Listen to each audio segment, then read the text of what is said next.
La demande de viande continue à augmenter de manière impressionnante. Actuellement, dans le monde entier, 250 millions de tonnes de viande sont consommées par an. Selon une estimation de la FAO, l'Organisation des Nations Unies pour l'alimentation et l'agriculture, ce chiffre sera multiplié par 2 en 2050. Henning Steinfeld est directeur du secteur de la politique d'élevage. L'augmentation de la demande de viande est conditionnée par l'augmentation constante de la population. Pourtant, la viande est particulièrement peu adaptée à répondre aux besoins alimentaires de la population mondiale qui augmente. À cette demande croissante, on répond avec des animaux nourris, la plupart du temps avec des céréales. Dans ce processus, on peut dire que la transformation de céréales en viande est particulièrement inefficiente. Cela entraîne des pertes et fait en sorte qu'aujourd'hui, plus d'un tiers de la production céréalière mondiale soit utilisée pour l'élevage. Pour la production d'une calorie animale, sont utilisées jusqu'à 30 calories végétales. De plus, la plus grande partie de cette énergie fournie par la nourriture est perdue dans le métabolisme de l'animal, à 90% chez les bœufs, par exemple. Sans passer par l'estomac de l'animal, la même quantité de soja et de céréales pourrait nourrir 10 fois plus de personnes.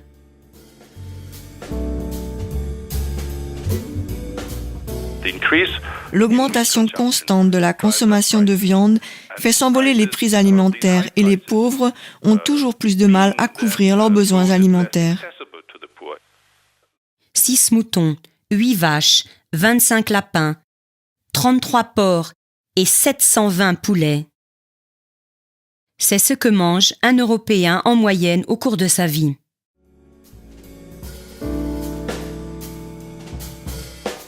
Pour nourrir ces animaux, des céréales et du soja sont importés de pays comme le Brésil ou l'Argentine. Ces mêmes pays dans lesquels la population doit lutter contre la pauvreté. L'ex-rapporteur spécial des Nations Unies sur le droit à l'alimentation, Jean Ziegler, est membre du comité des conseils des droits de l'homme aux Nations Unies. Son jugement a du poids. L'agriculture mondiale pourrait, sans aucun problème, nourrir 12 milliards de personnes. Autrement dit, chaque enfant qui meurt, pendant que nous parlons, est assassiné.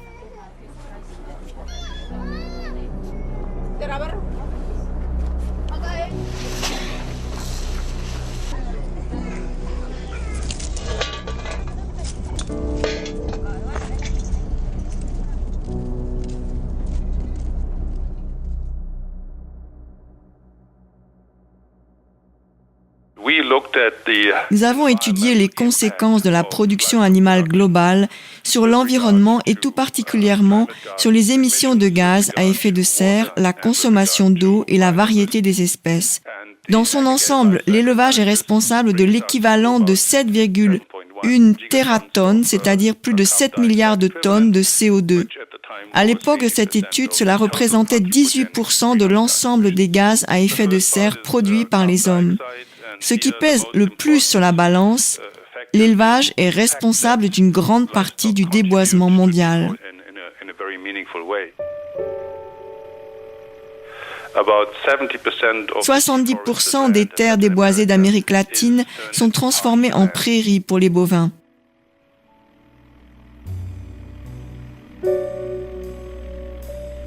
Deuxièmement, il y a les émissions de méthane. Ici, elles proviennent en majeure partie des animaux eux-mêmes, des estomacs des ruminants. Et troisièmement, il y a les oxydes d'azote, des gaz au potentiel à effet de serre 3 fois plus destructeurs que le dioxyde de carbone ou le CO2. Ces gaz proviennent du fumier, mais également du nombre impressionnant d'engrais utilisés pour la culture des végétaux nécessaires à l'élevage.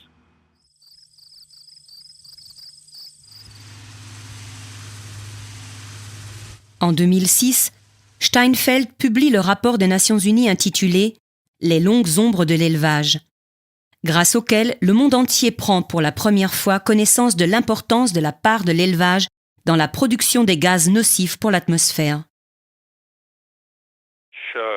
En matière d'émissions annuelles de gaz, une vache moyenne européenne peut être comparée à une voiture de classe moyenne.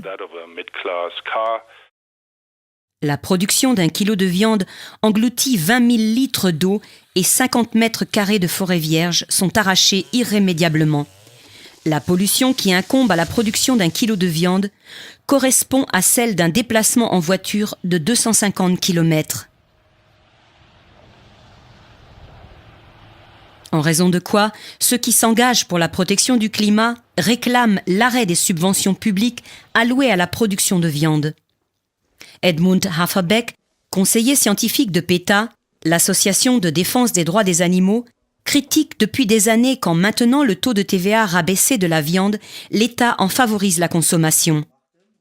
En Allemagne, par exemple, le taux de TVA sur la viande est de 7% au lieu de 19%.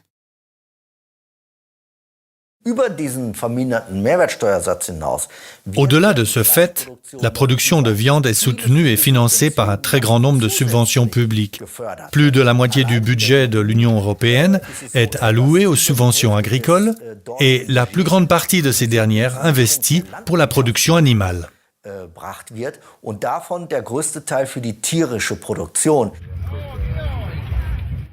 Toujours plus de concitoyens expriment à haute voix leur désaccord avec la politique agraire actuelle.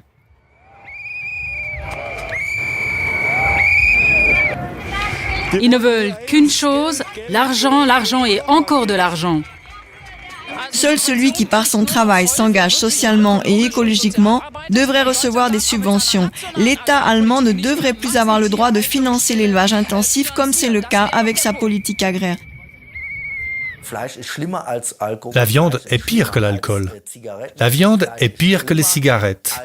La viande est pire que les alcools forts et c'est la raison pour laquelle, tout à fait logiquement, la TVA sur la viande devrait être augmentée.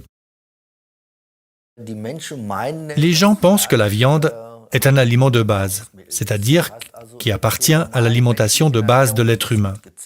C'est une croyance erronée, une fausse information.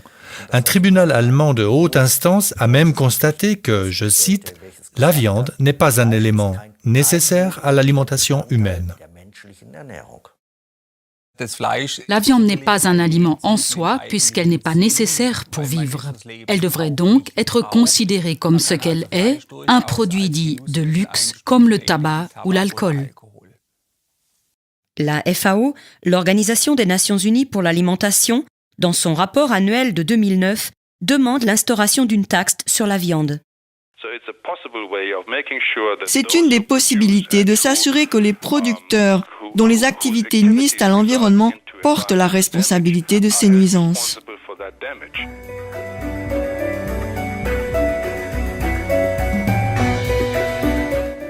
Ignorant toutes ces palabres, la transformation climatique, elle, avance. Globalement, la décennie 2000-2009 a été de loin la plus chaude jamais enregistrée, suivie des années 90 qui, à leur tour, étaient plus chaudes que les années 80. Un changement n'est pas en vue.